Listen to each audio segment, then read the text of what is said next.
Boxing beats and rhymes. No one can do it better. And we have a new era in boxing. Let's go through some points. TKO Holdings Group and this boxing league, Dana White, Turkey collaboration. Let's go through it. And then obviously the big news, Turkey Al-Sheikh teaming up with Dana White, the TKO Promotions, to form this boxing league. And I think I want to start there. Like I always do, I'm going to get you to summarize your thoughts on it. Everybody's hung up on the word league. It's really just another promotion company. They're going to do things the way they want to do it. But in essence, it's a promotion company the same way Top Rank is, or Matchroom Boxing, Queensberry, Golden Boy, TGB/PBC. They say they're going to promote fights, promote events, sign fighters. So it's not really a league. They're just a promotional company who are going to sign fighters and make fights. Dana has made it clear that he doesn't want to work with other promoters. Now, there's differences what they are planning. He made it very clear, look, I don't want to work with other promoters. Now, is that not counterproductive to how Turkey established Riyadh season by getting Frank Warren to work together with Eddie Hearn, with Golden Boy, with the PBC, with Boxer, 5 versus 5, Matchroom versus Queensberry? Is that not counterproductive to that? We're not going to use sanctioning bodies. We're not looking to work with those people, to work with those belts and all that. We're going to do our own thing. We're going to use less weight classes than the ones that are traditional in boxing, even though they're going to use less weight classes than what are currently being used now. 18, including Bridgerweight. Well, what scale is this league going to be at? If they go back to the traditional 8, that means it's literally no point signing light welterweights, light middleweights, super middleweights, cruiserweights, super featherweights, because you don't have titles for them to fight for, because you have less weight classes. But with the rumoured purses that Turkey is paying these fighters, they'd probably cut off their leg to get down to 10 stone from 10-7. When Dana got into UFC, there was literally no rival companies who had produced global icons and superstars. He didn't have to work with other promoters from other MMA outlets. He had free reign. But this is boxing. We're going to pretend the rest of the promoters don't exist. Oscar De La Hoya, Hall of Fame boxer. Bob Arum, Hall of Fame promoter. Frank Warren, Hall of Fame promoter. Eddie Hearn, soon to be Hall of Fame promoter. You're going to say fuck all of them like this is the UFC against Strikeforce or whoever the other MMA outlets are. And what? Pretend that they don't have some of the best fighters on the planet and your fighters in the Super League don't need to fight them? Because unless they poach all the rival promoters' fighters, are we not going back to a place just before HBO and Showtime got out of there where the best were not fighting the best? There's people out there saying we're going back to one belt. They're just another sanctioning belt. Another sanctioning body. So now there's 5 belts, really. We've always had the ring, but now it's in the forefront with the rest of the sanctioning belts. So that's Jai Opetaia with his Ring Magazine belt. Now, if they go 8 traditional weight classes, obviously cruiserweight goes. But let's say they kept cruiserweight and Jai opted not to sign with the Super League. Do they strip him of the belt because he won't sign, or will they wait until he either loses it in the ring or vacates it? I think there's a lot of legal, conflict of interest, ethics, and just common sense discussion points that they have to get past before this can be brought into fruition. At least from what we've heard them outline what they want to do so far. Actually, if Dana ain't going to work with no one and this is what they're doing, they could in theory be left out there isolated. Because if the sanctioning bodies get their shit together and they make sure there's more undisputed fights, undisputed champions, and the Ring Magazine champion is not going to challenge the guy with all 4 straps. Dana and his champions are going to be the weakest link. No? Turkey seemed to make a big deal about Frank and Eddie working together because obviously they're more effective together than apart. But he's got Dana doing what? In-house fights? Something that the media and fans have critiqued about boxing for years. In America and the UK. So when you're not going to work with promoters, what does that mean? Are you going to start trying to strong-arm fighters to go over into the Super League? I don't think so. What are they going to do? Make illegal approaches? Try to poach fighters? Because a lot of them are still in contract. I don't think so. How much billions would they have to push into the Super League to entice all the Frank Warrens, all the Eddie Hearns, all the Top Rank, all the Golden Boys fighters away so they can control the whole space at world title level? How is the league going to produce great fights if they're not working with other promoters? Now, it would be different if Turkey bought Matchroom Boxing and bought all their fighters and bought Queensbury and bought all their fighters, bought Golden Boy, but he's not doing that, right? So, all the people talking about they're just going to take over all boxing and we're talking world title level, bull crap. That's not going to happen. Too many members of the media, too many fans, too many uploaders, putting too much scaremonger into their verbiage about who's going to get crushed. The bottom line is, Turkey can only put so much stock into Dana White doing all what the media and some of the fans and uploaders are saying. He can only put so much stock into that. You fuck over all the promoters and then Dana fucks off. Then where do you go? Likewise, Eddie, Frank, Bob, Oscar, Ben Shalom, they can only put so much stock in a Riyadh season. Because if they blow their gas tank and can't fund these shows anymore, and then everyone's running around with their tails between their legs, trying to rebuild their boxing scenes on the domestic front, when you gave so much content to Riyadh season, you might find that market ain't there no more.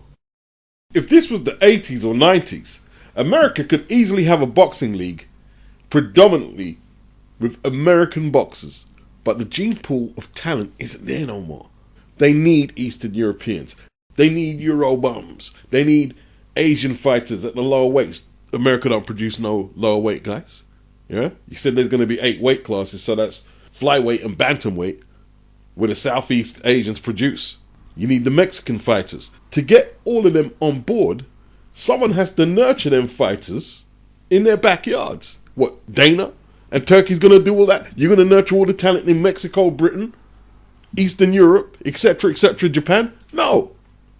And it's time, with the hysterics, they're going to crush everything in front of them. Calm down. You need to calm down now.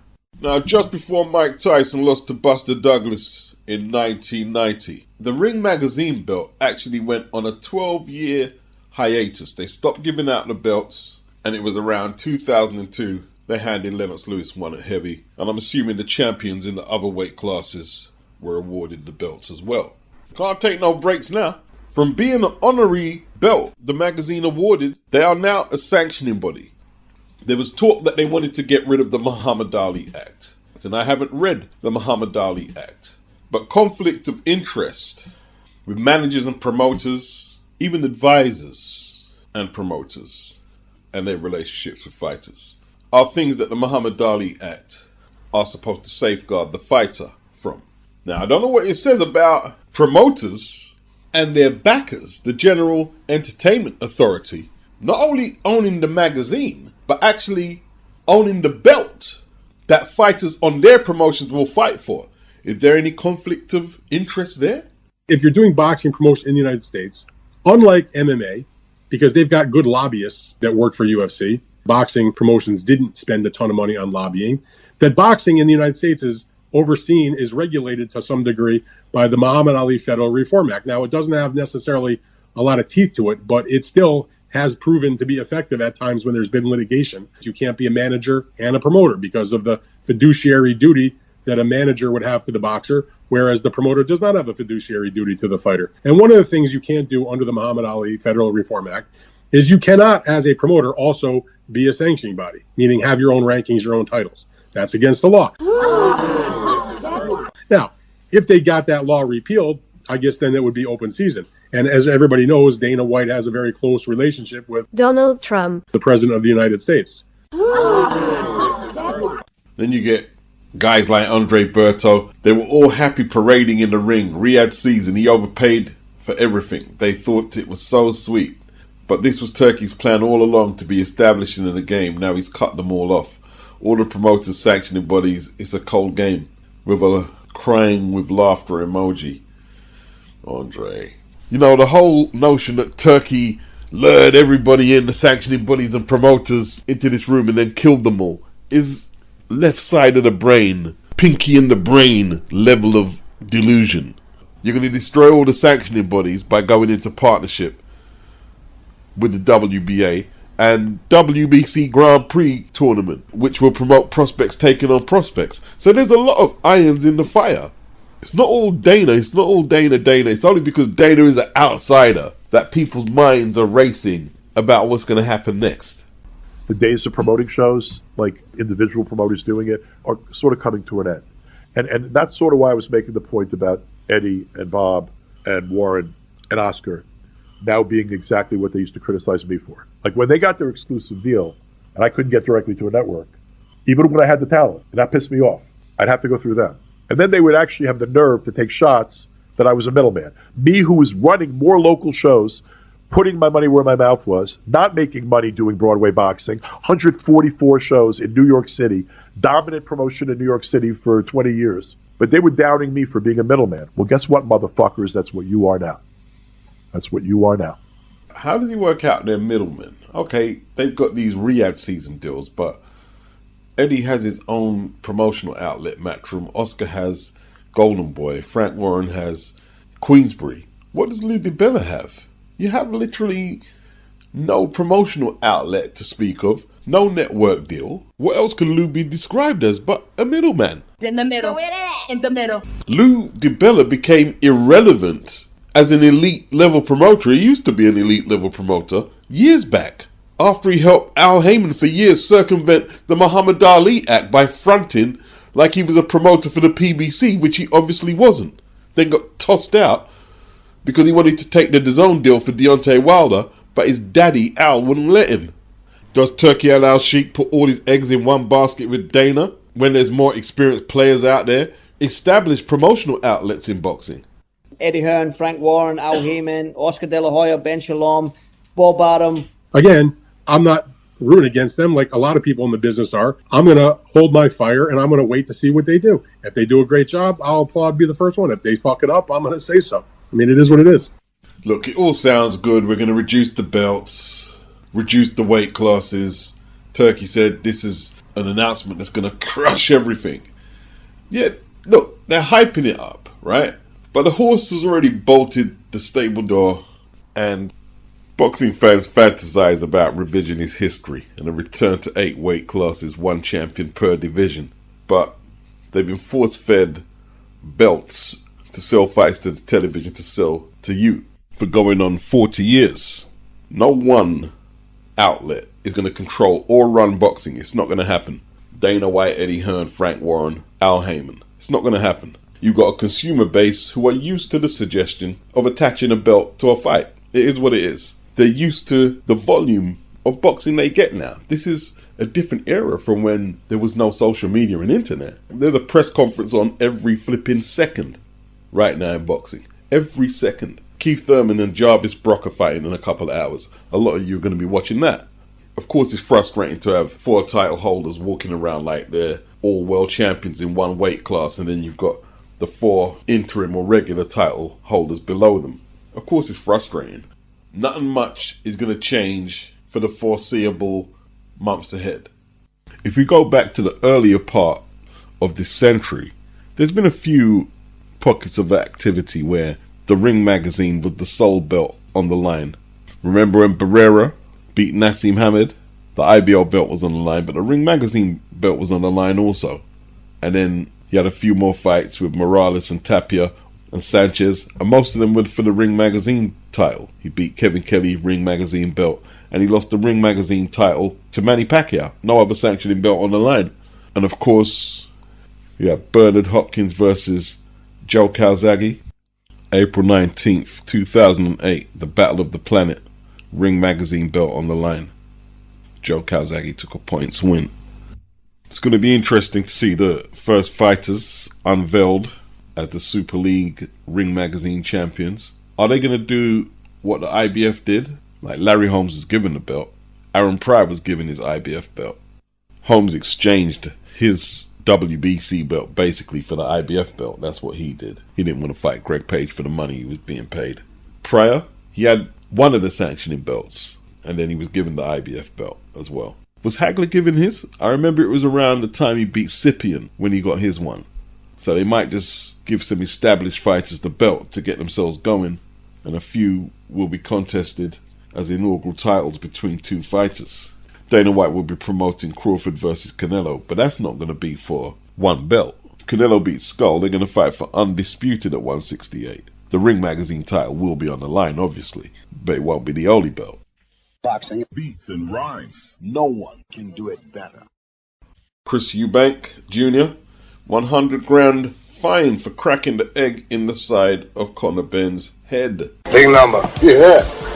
In a statement, the board said, following a hearing before the stewards of the British Boxing Board of Control, Chris Eubank Jr. was found in breach of Regulation 25 misconduct at the press conference in Manchester for the Chris Eubank Jr. versus Conor Benn contest on the 26th of April 2025. As such, the stewards of the board fined Chris Eubank Jr. the sum of £100,000. Ben Shalom, Eubank's promoter, told Sky Sports that the punishment was extremely over the top and ridiculously out of all proportion, adding Chris is left with no choice but to appeal. Well, appeal. So Gareth Davis was breaking down where the 100 grand fine that the board had taken from Chris Eubank goes.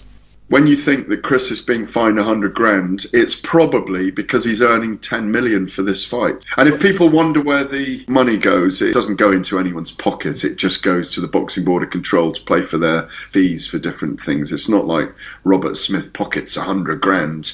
They use it for research purposes, for services to Boxing Board of Control. It's always put to... The question is that what's research and what services? Well, I mean, you know, the training of officials, the You're stuttering there, Gareth. You're stuttering. It's some bullshit. The general administration of the Boxing Board of Control. I mean, obviously they get fees for events, but it's a big fine. Let me put it that it's a big fine, but I think it was so high profile. Services to the British Boxing Board of Control. Training of officials, referees, timekeepers. What kind of training does a timekeeper need to ring a bloody bell? And general administration. Looks like they saw an opportunity and exploited it, but Chris gave them a sitter, didn't he? I mean, they're supposedly a non-profit organisation, and they couldn't look the gift horse in the mouth. Is that the phrase? Chris got to play it careful from here. I mean, any more shenanigans, like he pulled with the egg, or if he misses the rehydration weight, it's going to cost him. It's going to cost him a whole lot of money. I tell you what though, 10 million is a fat purse. Nice work if you can get it. Go Chris Eubank. Chris and Conor recorded an interview for Piers Morgan's YouTube channel, and they had to be separated by security again. It may look orchestrated, but in all truth, they've just inherited the beef that Nigel and Senior had all them years back. That's all it is. Eddie Hearn, he's talking about AJ's return to the ring. He could fight Dubois, he could fight Fury.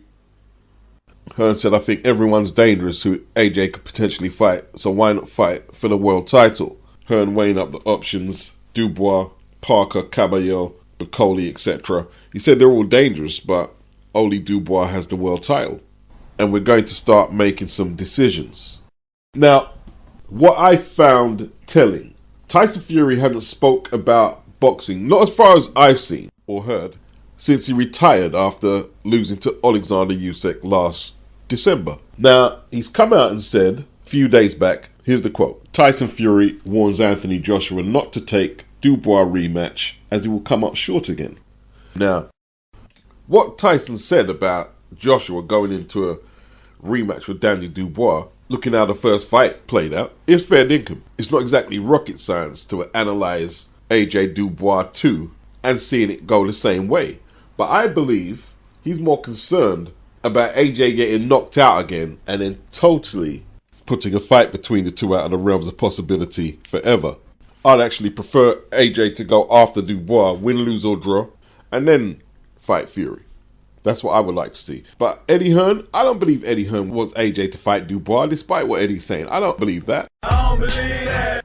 This is what Fury had to say before AJ got knocked out by Dubois and before Fury challenged Alexander Usyk for the undisputed heavyweight title. This is the anti-Joshua show, and he's going to fight this world champion and he's going to knock him over. And yeah, but no one was actually respecting Dubois. Is that not boxing in a nutshell? It is, but it shouldn't be like that, should it? No. Well, I was like, why are you saying this? Like, why don't you put some respect on that world champion's name? And Karma's a bitch. He really is. Can AJ win the rematch? No, I don't think he can. I don't even think he'll take a rematch. Will we ever see you in the ring with Josh? I think so, yeah. It would be a travesty the more for he gets British hammered, boxing. the easier it's going to be, so let him keep going. A travesty for British boxing if it didn't happen? No, it's not going to not happen, is it? You never know. Why? I don't know. What if he loses 4 or 5 or 10 fights? Does it it's matter? Not what it was. It's never going to be what it was, is it? Well, could be. No. Boxing's a weird sport. Honestly. If you lose 5 fights or you lose 10, it doesn't make any difference. Obviously. Yeah. It's still going to be a big fight regardless. Do you know what I mean?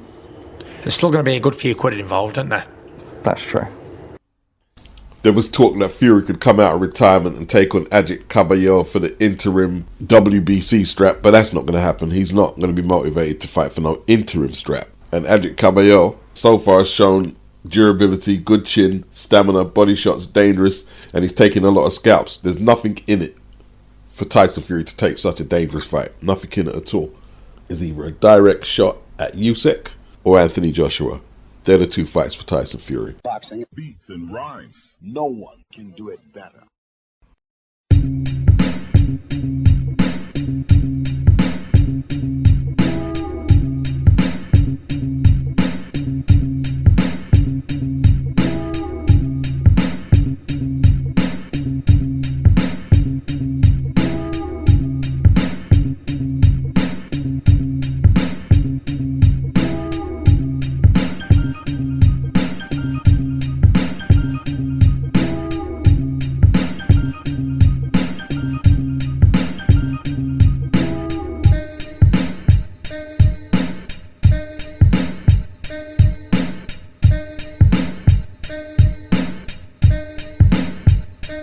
Boxing beats and rhymes. No one can do it better.